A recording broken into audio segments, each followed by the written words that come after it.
வணக்கம் நண்பர்களே, நம்முடைய சேனலை தொடர்ந்து பார்த்து ஆதரவு கொடுத்துட்டு இருக்கவங்க எல்லோருக்கும் மிகப்பெரிய நன்றி. கடந்த 50 வருடங்களாக தமிழ் சினிமா உலகில் சூப்பர் ஸ்டாராக வலம் வந்து கொண்டிருக்கும் ரஜினிகாந்த் அவர்களை பற்றி தான் பேச போகிறோம். ரஜினிகாந்த் அவர்கள் பார்த்தீங்கன்னா தன் சினிமா துறைக்குள் நுழைந்து 50 வருடங்கள் முடிவடைய போகிறது. அந்த 50 வருடம் முடிவடைய பற்றி ரஜினிகாந்த் 50 வருடங்களாகவும் தன்னுடைய ஆரம்ப கட்டத்தில் இருந்து இறுதி வரை தமிழ் சினிமாவை தவிர்க்க முடியாத மிகப்பெரிய சக்தியாக சூப்பர் ஸ்டாராக வலம் வந்த ஒரே நடிகர் யார் என்றால் அது ரஜினிகாந்த் மட்டும்தான். அவர் தமிழ்நாட்டில் மட்டும் இல்லை, இந்தியாவிலேயே அவர் மிகப்பெரிய சூப்பர் ஸ்டார். உலகம் முழுவதிலும் இருக்கும் தமிழ் ரசிகர்களும் உலகத்தில் உள்ள மற்ற ரசிகர்களிலும் ஜப்பானில் மிகப்பெரிய சூப்பர் ஸ்டாராக வலம் வந்து கொண்டிருக்கும் ரஜினிகாந்த் அவர்களை பற்றி தான் நம்ம இந்த வீடியோவில் பார்க்க போகிறோம். ரஜினிகாந்தை பற்றி உங்களுக்கு தெரியாத ஒரு சில தகவல்களை பற்றி நீங்கள் இந்த வீடியோவை முழுசாக ஸ்கிப் பண்ணாமல் பார்த்தீங்க அப்படின்னா கண்டிப்பாக உங்களுக்கும் தெரியறதுக்கான வாய்ப்புகள் இருக்குது. இப்போ வாங்க வீடியோக்குள்ளே போய் ஃபுல்லாக ரஜினிகாந்த் சாரை பற்றி பார்த்துடலாம்.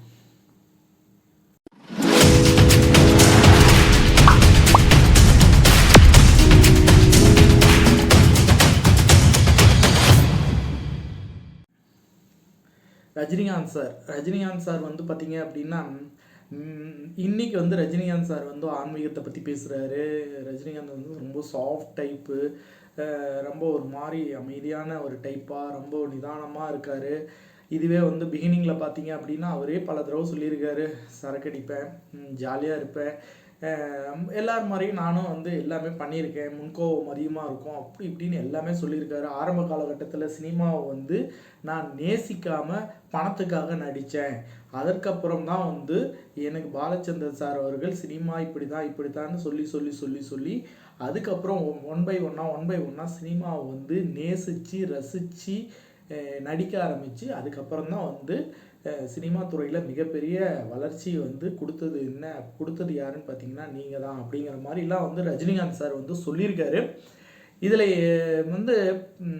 பாராட்டக்கூடிய விஷயம் என்ன அப்படின்னு பார்த்தீங்கன்னா, அவருடைய வந்த புதுசில் இருந்த ஹீரோஸ்கள்லாம் பார்த்தீங்கன்னா மிகப்பெரிய ஜாம்புவான்களாக இருந்தாங்க. அவர் ஹீரோவாக வரும்போது பார்த்தீங்கன்னா கமலஹாசன் மிகப்பெரிய உச்ச நடிகர். அவர் தமிழில் மட்டும் இல்லை, தமிழ், கன்னடம், மலையாளம், எல்லா லாங்குவேஜ், ஹிந்தியில் கூட அவர் கமலஹாசன் மிகப்பெரிய உச்சத்தில் மிகப்பெரிய சூப்பர் ஸ்டாருங்கிற அந்தஸ்து அளவுக்கு இருந்துட்டு இருக்கிற காலகட்டத்தில் உள்ள என்ட்ரி ஆகிற ரஜினிகாந்த் அவர்கள் பார்த்தீங்கன்னா இன்னைக்கு தமிழ் சினிமாவில் அவர் உள்ளே வந்த நாள்லேருந்து இன்னைக்கு வரைக்கும் அவரோட இடத்த, அவருடைய வளர்ச்சியும் அவருடைய வெற்றியையும் தொட்டு பார்க்க கூட யாராலும் முடியாது. அவருடைய சாதனைகள் எண்ணிலா அடங்கும். ஓகேங்களா? அவர் மிகப்பெரிய சாதனையாளர். அவருடைய ஒரு சில வருத்தமான இந்த வாழ்க்கை பயணத்தில் ஒரு சில வருத்தமான நிகழ்வுகளை தவிர அவர் பார்த்திங்கன்னா ஒரு இன்பமான ஒரு மனிதர் தான். அவர் ஃபேமிலியில் கொஞ்சம் ப்ராப்ளம் இருந்தது. ரெண்டாவது பார்த்திங்கன்னா அரசியலுங்கிற ஒரு விஷயத்தில் அவர் ஒரு தவறான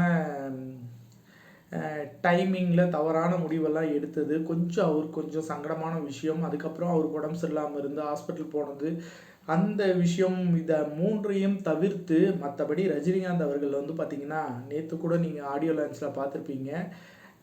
வேட்டையின் ஆடியோ லான்ச்சில் அவ்வளோ குதூகலமாக 73 வயசில் பார்த்திங்கன்னா அவர் ஒரு டான்ஸ் பண்ணிகிட்டு இருந்தார். நீங்கள் அதை பாருங்கள். இந்த மாதிரி ஒரு 73 வயசில் ஒரு நபரால் சூப்பர் ஸ்டாராக அந்தஸ்தில் நீடிக்க முடியுமோ? இன்னி ஒருவர் பிறந்து வந்தால் கூட இந்த மாதிரி ஒரு சாதனையை எந்த ஒரு தமிழ் சினிமா இல்லை உலக சினிமா வரலாற்றில் யாராலையுமே பண்ண முடியாது. இது ஒன்லி ஒன் ரஜினிகாந்த் சார் தான். ரஜினிகாந்த் சாருக்கு தான் அந்த பெருமையும் அந்த புகழும். கண்டிப்பாக தமிழ் சினிமாவில் ரஜினிகாந்த் அப்படின்னாவே அந்த பேர் இல்லாமல் கடந்து போகவே முடியாது. அந்த பேரை கடந்து போகாமல் தமிழ் சினிமாவே இருக்காது. அந்த அளவுக்கு பார்த்திங்கன்னா ரஜினிகாந்த் சார் தமிழ் சினிமாவின் மிகப்பெரிய உச்சத்தில், கலெக்ஷன் உச்சத்தில் இருந்தார். அதில் ஒரு சில நிகழ்வுகளை பற்றி சொல்லணும் அப்படின்னு பார்த்திங்கன்னா அவருக்கு நிறைய எதிர்ப்புகள்லாம் வந்துச்சு. அதில் மிகவும் அரசியல் ரீதியான எதிர்ப்புகளை பற்றி இப்போ நான் பேச வேண்டாம். சினிமாவை பற்றி பேசுகிறனால சினிமாவை பற்றி பேசுவோம். சினிமாவை பற்றி பேசும்போது பார்த்தீங்கன்னா பாபான்னு சொல்லி சொந்தமாக ஒரு படம் எடுத்தார். அந்த படம் வந்து அவர் ரொம்ப இன்ட்ரெஸ்டிங்காக ரொம்ப ஆன்மீகத்தின் இதில் வந்து ஒரு படம் எடுத்தார். அந்த படம் சரியாக போகலைன்னொன்னே அவர் வந்து மனசுடைஞ்சு போய் அவர் ரொம்ப இக்கட்டான சூழ்நிலைக்கு அவர் தள்ளப்பட்டார். ஏன்னா விநியோகஸ்தரெல்லாம் வந்து எங்களுக்கு வந்து பணம் நஷ்டம் ஆகிடுச்சு, பணம் திருப்பி கொடுங்கன்னு கண்டிப்பாக கொடுக்குறேன்னு சொல்லிட்டு கொடுத்துட்டாரு. ஆனால் அவர் அந்த இடத்துல ஒரு நிமிஷம் யோசித்து அடுத்த படம் நம்ம பண்ணும்போது யாருமே எதிர்பார்க்காத அளவுக்கு பெருசாக இருக்கணும் அப்படின்னு சொல்லி முடிவு பண்ணி அடுத்த படமும் அறிவித்தார். அந்த படம் பார்த்தீங்க அப்படின்னா ஆக்சுவலாக வந்து ஃபீமேல் ஓரியண்டல் சப்ஜெக்ட். அதில் ரஜினி சார் இருப்பார், சந்திரமுகி. அந்த சந்திரமுகிங்கிற படத்தை வந்து பார்த்தீங்க அப்படின்னா ரஜினி சார் ஆடியோ லான்ச்லேயே சொல்லியிருப்பார், நான் வந்து யானை இல்லை, கீழே விழுந்தா எந்திரிக்கிறதுக்கு லேட் ஆகிறதுக்கு, நான் குதிரை விழுந்த உடனே டர்ன்னு எந்திரிச்சு ஓடிடுவேன் அப்படின்னு சொல்லி அப்போவே சொன்னார். அதே மாதிரி சொன்ன மாதிரியே பார்த்தீங்க அப்படின்னா தமிழ் சினிமாவில் சந்திரலேகா, அதுக்கப்புறம் வந்து கரகாட்டக்காரன், அதுக்கப்புறம் வந்து 365 நாள் ஓடின படம் எல்லா தேட்டர்லையும் பிச்சு பேடரி ஆல் சென்டர் ஹிட்டு அப்படின்னு பார்த்தீங்கன்னா சந்திரமுகி. அந்த அளவுக்கு வந்து பார்த்தீங்க ரஜினி சாரோட ப்ரேயர்னு வச்சுக்கலாம். அவர் ரொம்ப ஆன்மீக பக்தியாக மாறிட்டார். ஒரு காலகட்டத்தில் பார்த்தீங்கன்னா அவரோட 100வது படம் பார்த்தீங்கன்னா ராகவேந்திராங்கிற படத்தை தான் வந்து அவரோட 100வது படமாக எடுத்தார். ஒரு தீவிர ஆன்மீகமாக மாறினார் ஒரு காலகட்டத்தில். அதுக்கு முன்னாடி அவர் ஆன்மீகத்தெல்லாம் பெருசாக வந்து விரும்பாத ஒரு நபர் தான். ஒரு காலகட்டத்துக்கு மேலே ஆன்மீகத்தை முழு அளவில் வந்து ரொம்ப நம்ப ஆரம்பித்து அதில் முழு அளவில் தன்னை வந்து ஈடுபடுத்தி கொண்டு அதை வந்து தொடர்ந்து ஃபாலோ பண்ணிட்டு வர்றாரு. இன்றைக்கி வரைக்குமே ஃபாலோ பண்ணிட்டு வர்றாரு. ஒரு சில விஷயங்களை அவர் கடைபிடிக்கிறது வந்து கண்டினியூ பண்ணுறாரு. அது அவருக்கு நல்ல ரிசல்ட்டையும் கொடுக்குது. இந்த ஒரு விஷயம் வந்து பார்த்திங்கன்னா சந்திரமுகி ஹிட் வந்து பார்த்திங்கன்னா இண்டஸ்ட்ரியில் எல்லாரையும் அதிர வச்சிருச்சு. அதுக்கப்புறம் இன்றைக்கி வரைக்கும் பார்த்தீங்க அப்படின்னா இன்றைக்கி இருக்கிற young generation, young super stars அப்படின்னு சொல்லலாம், சூப்பர் ஸ்டார் அளவுக்கு வளர்ந்து நிற்கும் அஜித், விஜய் அவர்கள் கூட வந்து ரஜினி சார்கிட்ட வந்து தண்ணி சாப்பிட்ணும். ஏன் அப்படின்னு கேட்டிங்கன்னா ரஜினிகாந்த் இஸ் ஒன்லி ரஜினிகாந்த் தான். சூப்பர் ஸ்டாருங்கிறது ஒரே ஒருத்தர் தான், அது ரஜினி மட்டும்தான். கடந்த 50 வருடங்களாக தமிழ் சினிமாவை ஆட்டி படைச்சிட்டு இருக்காரு.